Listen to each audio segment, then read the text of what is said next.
जिंदा है धामी जी, मुंह तो खोलो, वीआईपी का नाम तो बोलो। धामी जी, मुंह तो खोलो, वीआईपी का नाम तो है। अंकिता हम शर्मिंदा है, तेरे कातिल जिंदा है। अब भी जिसका खून न खोला, खून नहीं वो पानी है, अब भी जिसका खून न खोला, खून नहीं वो पानी है। अंकिता हम शर्मिंदा है, तेरे कातिल जिंदा है, अंकिता हम शर्मिंदा है। तेरे कातिल जिंदा है।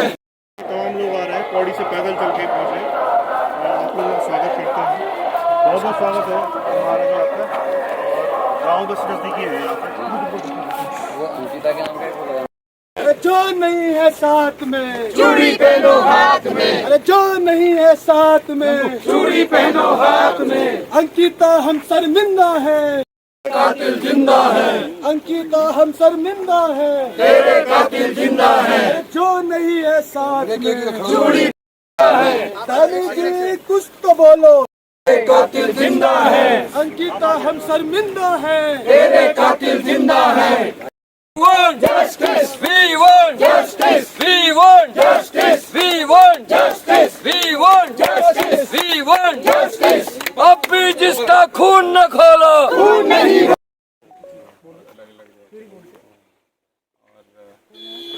जो भी हो सकता है हम प्रयास करेंगे। वैसे आप गुरुद्वारा से तब तक मुर्दाबाद मुर्दाबाद रेनू बेस्ट मुर्दाबाद, मुर्दाबाद मुर्दाबाद जमकेश्वर विधायक मुर्दाबाद, मुर्दाबाद मुर्दाबाद। जिसका खून न खोलो, खून नहीं वो पानी है। वी वांट जस्टिस जिंदा है, वी वांट जस्टिस। कुछ तो बोलो, वीआईपी का नाम तो बोलो। धामी जी केस की इन्वेस्टिगेशन को हम प्रॉपर नहीं देखते। जिस तरीके से सरकार ने वीआईपी को बचाने के लिए सबूत मिटाए, डोजर चलाया, आग लगाई, अंकिता का कमरा तोड़ दिया, उसका बिस्तर स्विमिंग पूल में डाल दिया और डीएम ने दो बार अपने बयान बदले हैं, उससे ऐसा लगता है कि कहीं ना कहीं सरकार और प्रशासन की मिलीभगत है।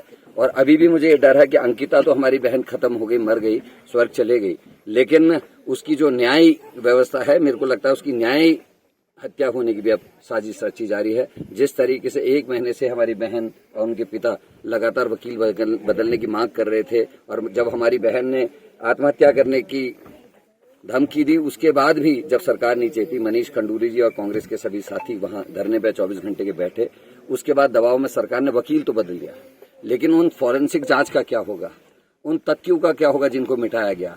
उस विधायक से अभी तक पूछताछ क्यों नहीं हुई जिसने डोजर भेजा, डोजर चलाया, उससे पूछताछ नहीं, उसको गिरफ्तार नहीं किया गया, उसको 1 दिन के रिमांड में तक नहीं लिया गया। इसलिए हम भयभीत है कि न्याय होगा या नहीं होगा। आज हम लोगों ने जो ये यात्रा 6 दिन की शुरू की है, आदरणीय मनीष खंडूरी जी हैं, मैं हूं, और सभी हमारे ब्लॉक अध्यक्षगण हैं, जिला अध्यक्षगण हैं, हमारे प्रमुखगण हैं, हमारे क्षेत्र पंचायत के हमारे वार्ड के मेंबर्स आए हैं और बहुत सारे कांग्रेस के साथी आए हैं। गणेश गोदियाल जी आज जहां देहरादून में प्रेस कर रहे हैं, वहीं मनीष भाई और मैं इस यात्रा को निकाल रहे हैं। ये 6 दिन लगातार पौड़ी क्षेत्र में लोकसभा में, गढ़वाल लोकसभा में रहेगी, और इसका नाम जानबूझ के हमने स्वाभिमान न्याय यात्रा रखा है। ये गढ़वाल के स्वाभिमान का सवाल है।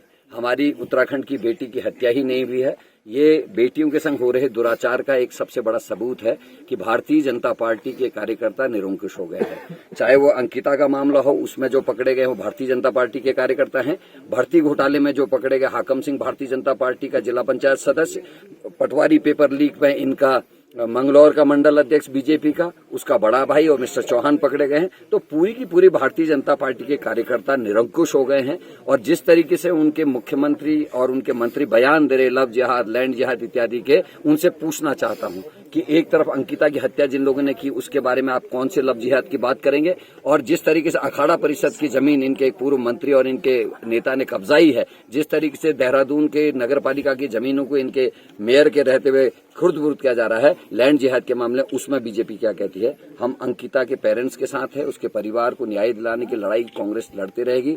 6 दिन की यात्रा है, उसके बाद आदरणीय राहुल गांधी जी के निर्देश पर बरसात के बाद हम 60 दिन की यात्रा बेटियों के संरक्षण के लिए और बच्चों के रोजगार के लिए, जिसमें अग्निपथ योजना प्रमुख होगी, उस यात्रा को निकालने जा रहे हैं, जो 60 दिन की लगभग पदयात्रा होगी। देखिए, सरकार ने उसको संरक्षण दिया हुआ है, इसलिए वो निश्चिंत है।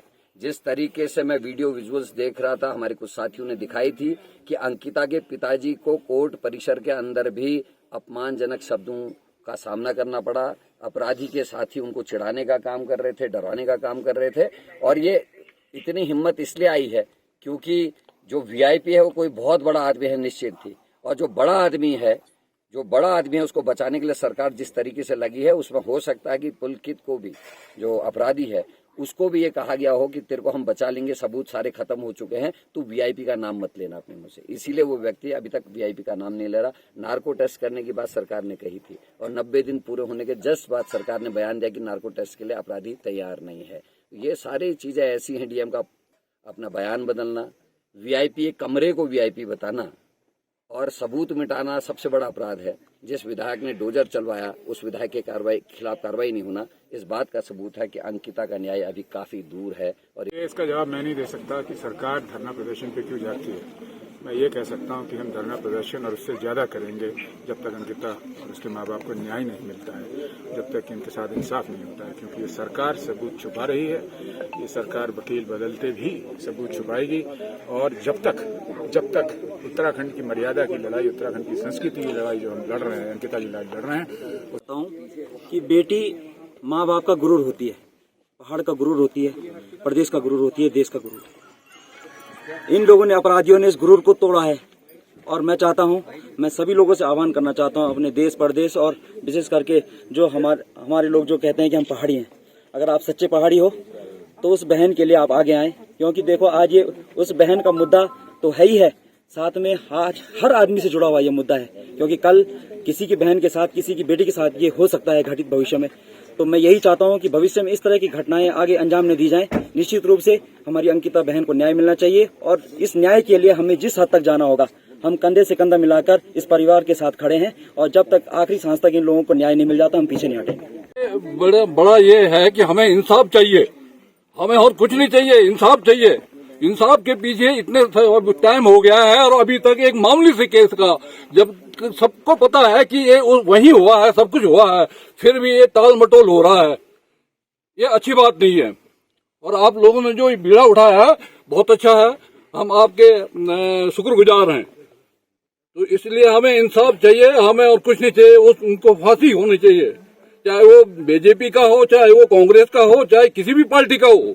इंसाफ के आगे कोई पार्टी नहीं है, तो इसलिए इंसाफ चाहिए। कांग्रेस की जो यात्रा है अंकिता भंडारी के पक्ष उसमें आ रही है, तो क्या कहना चाहेंगे कि अभी तक भी अंकिता बेटी को न्याय नहीं मिल पाया?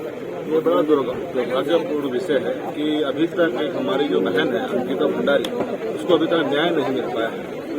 ये भारतीय जनता पार्टी जहाँ बेटी बचाओ बेटी पढ़ाओ का बातें करती है, जहाँ ये बड़े बड़े स्लोगन बोलती है, वहीं दूसरी तरफ ये हमारी महिलाओं का शोषण करती है। यहाँ के जो नेता है वो कहीं पर भी उनके सर पे चूड़ नहीं रख रही है। अंकिता भंडारी की जो हत्याकांड 1 साल होने को जा रहा है, उनके माँ बापों को, उनके लोगों को बहलाया जाता है, दबाव बनाया जाता है राजनीति, लेकिन अभी तक उनको न्याय नहीं दिया जा रहा। हर जगह मतलब राजनीतिक दबाव। आखिर वो कौन वीआईपी है जो जिसको छुपाने की कोशिश कर रहे हैं? ये बड़ा दुर्भाग्यपूर्ण विषय है और ये हमारा जो आंदोलन है ये तब तक चलता रहे जब तक अंकिता भंडारी को न्याय नहीं मिले। जैसे बिल्कुल सही बोला, जो हमारी ये धरती है वीरों की भूमि रही है, इसका इतिहास बड़ा गौरवपूर्ण इतिहास रहा। और गढ़वाल के बारे में यही कहना चाहते हैं कि इस समय सभी लोगों को आगे बढ़ना चाहिए। इसमें कोई राजनीतिक विषय नहीं है, इसमें सभी लोगों को आगे बढ़ना चाहिए, चाहे कोई भी दल का व्यक्ति हो। हम लोगों की भी बेटियां हैं, हमारी भी बहनें हैं। ये कल अंकिता भंडारी के साथ हुआ, कल हम लोगों के साथ होगा। तो अगर हम ऐसे चुप बैठे रहेंगे तो इससे हमारे जो लोग हैं उनके साथ भी अन्याय होगा। इसके लिए आवाज हम सब लोगों को मिलकर उठानी चाहिए। हम इनके बेटी के लिए जो न्याय की मांग कर रहे हैं, हम उस न्याय को आगे तक लेके जाना चाहते हैं, क्योंकि हमें पता है कि यहाँ पर अभी न्याय की हत्या हो रही है।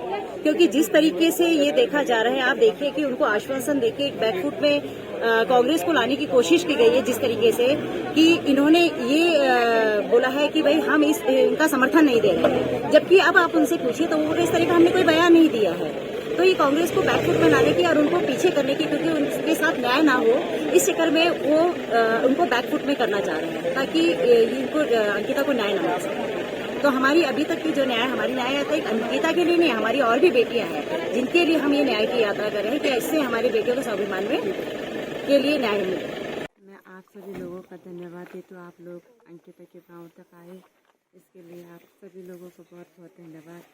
और इस लड़ाई में जब तक मेरे बेटे को न्याय नहीं मिल जाता, इस लड़ाई में हमेशा हमारे साथ रहना। कांग्रेस की जो स्वाभिमान न्याय यात्रा है, ये जो स्वाभिमान है ये पहाड़ के लोगों का स्वाभिमान है, और उसकी रक्षा के लिए अगर कांग्रेस आगे आई है या कोई भी आगे आएगा, हम उनका हार्दिक धन्यवाद करते हैं कि उन्होंने ये बड़ी सोच लेके आगे कदम बढ़ाया है।